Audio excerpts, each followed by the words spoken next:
नालंदा जिले के सिलाव प्रखंड के करियाना में पिता पुत्र की जोड़ी ने पैक्स में लगातार बेहतर कार्य कर पूरे प्रखंड में पहचान बनाई है। पिता बलराम सिंह जहां लंबे समय से पैक्स अध्यक्ष हैं, तो वहीं उनके पुत्र रमेश कुमार प्रबंधक के रूप में कार्य कर रहे हैं। दोनों का लक्ष्य है कि किसानों को लाभ पहुंचाना, जबकि खाद का लाइसेंस होने के बावजूद अधिकारियों के मनमाने रवैये के कारण खाद्य वितरण नहीं कर पा रहे हैं। वहीं पैक्स अध्यक्ष बलराम सिंह ने बोनस की मांग पर अपनी बात रखते हुए सरकार को इस ओर ध्यान देने की बात कही है। बदलाव तो है कि सिर्फ एक किसान का माने धाने यहाँ जेवे करता है, इसके अलावा कुछ गेहूं का एक मरते खरीद बिक्री हुआ। और बोनस तो आज तक मिलता नहीं सरकार से। असल तो दिक्कत है बोनस का। अपना लोन जो उनका कहीं भी बाकी है उसके लिए वो आरंट बारंट सब करते हैं, लेकिन बोनस के लिए कभी सरकार नहीं चाहता है कि हाँ हमारे किसान को क्या तकलीफ है, उसकी बात को सुन करके अब बोनस देना चाहिए, तब न विकास का कार्य कुछ आगे बढ़ सकता है। किसान अपनी तकलीफें आपसे बयां करते हैं, बताते हैं। जी हाँ, ब्याह करता है, वो तो बताता है, जब भी आता है तो तर्क करता है। कितना मिल जाना चाहिए, कितने से संतुष्ट हो? जैसे अगले स्टेट में मान लिया कहीं 2500 का रेट चल रहा है, कहीं जैसे 2800 का रेट चल रहा है, तो किसान तो चाहता है कि जितना ज़्यादा से ज़्यादा हमको मिले। माने 3000 का लोग मांग कर रहे हैं, लेकिन हम लोग जैसे अगले स्टेट में जो है वो भी हमको मिले तो कुछ तो हम लोग को धैर्य होगा, कुछ इसके लिए काम किया जा सकता है कि भाई नहीं कुछ सरकार दी से। लेकिन सरकार तो हाथ पर हाथ धर करके बैठा हुआ है, किसान को चाहता है कि हम कुछ नहीं दें। ये अब लक्ष्य है 5500 सर मात्र। इतना नु लक्ष्य हमारा कटौती हुआ, उसके लिए हम बहुत परेशान थे। लक्ष्य बढ़ाने के लिए वहाँ जा रहे हैं, देंगे वहाँ लक्ष्य अधिक लक्ष्य बढ़ाने के लिए वहाँ हम आज दरखास्त देने के लिए जा रहे हैं।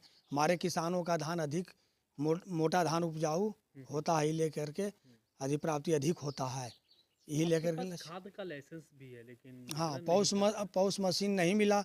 पौष मशीन नहीं मिलने के कारण खाद का वितरण नहीं कर पा रहे हैं, उसके चलते हाँ ही लेके हम कृषि बीओ साहब का 2-4 दरखास्त दिए हैं पौष मशीन के लिए कि पौष मशीन हमें दिया जाए, लेकिन आज तक किसी प्रकार का कोई सुनवाई नहीं हो सका इस पर। कब की बात है ये कब की बात है सर? इसके अगला इलेक्शन 19, 20, 21 लाइसेंस हम इसके पूर्व जीते थे, उसी टर्म में बनाए थे। आज भी लाइसेंस का डेट हमारा बचा हुआ इस साल भर, लेकिन पौष मशीन हमें नहीं प्राप्त हुआ है।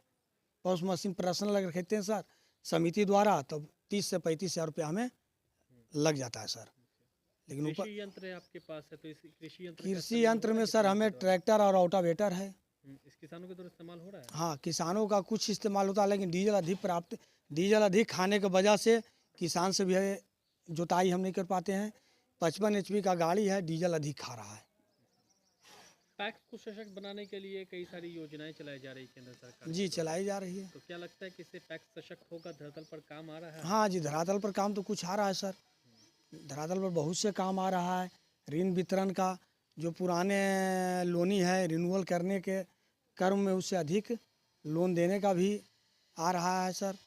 आप लोग एक बार फिर से चुनाव जीत करके आए हैं, आप प्रबंधक हैं जी ये बताइए कि पैक्स में जन औषधि केंद्र, CSC केंद्र हो गया, गैस एजेंसी हो गई, सारी चीज़ें पैक्स को दी जा रही है, तो आप लोग लाएंगे? जन औषधि के लिए सर उसके लिए मेडिकल फार्मासिटी का लाइसेंस होना चाहिए, तब हम लोग का कोई भी अगर पंचायत में पता कर रहे हैं सर, पंचायत में किसी के पास अगर जन औषधि केंद्र का अगर लाइसेंस है, डिग्री है सर, तो वैसे व्यक्ति वैसे सदस्य को हम दबा सकते हैं जन औषधि।